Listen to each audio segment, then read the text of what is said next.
Hi అండి. మా వారొచ్చేసి kiwi ఫ్రూట్‌తో milk shake అయితే చేయమని అడిగారు. అండ్ మా పాపొచ్చేసి డ్రాగన్ ఫ్రూట్‌తో అయితే మిల్క్ షేక్ చేయమని అడిగిందనమాట.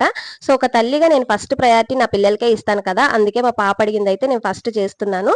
సో, అలా అనేసి హస్బెండ్‌కి ప్రయారిటీ ఇవ్వలేదు అనుకోకండి. నెక్స్ట్ వచ్చేసి మా హస్బెండ్ అడిగిన కివి ఫ్రూట్‌తో కూడా మిల్క్ షేక్ అయితే చేసిచ్చాననమాట.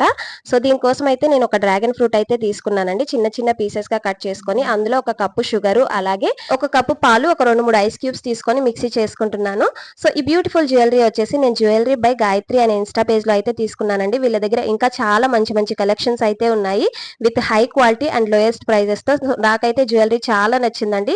సో, నాకు జ్యువెలరీ ఎలా ఉంది అనేది కమెంట్ అయితే చేసి చెప్పండి. వీళ్ళ పేజ్‌ని నేను కింద అయితే ట్యాగ్ చేస్తున్నాను. వీలైతే ఫాలో చేయండి. అలాగే నాకు మిల్క్ షేక్ అయితే రెడీ అయిపోయిందనమాట. సో, ఫస్ట్ నా పాపకి ఇచ్చే ముందు నేనే టేస్ట్ చేయాలి అనుకుంటున్నాను. ఎలా ఉందో నేను కూడా టేస్ట్ చూడాలి కదా! టేస్ట్ అయితే చాలా అంటే చాలా బావుందండి. మా పాప కూడా చాలా ఇష్టంగా అయితే తాగిందనమాట. వీడియో నచ్చితే లైక్ చేయండి. అలాగే సబ్స్క్రైబ్ చేసుకో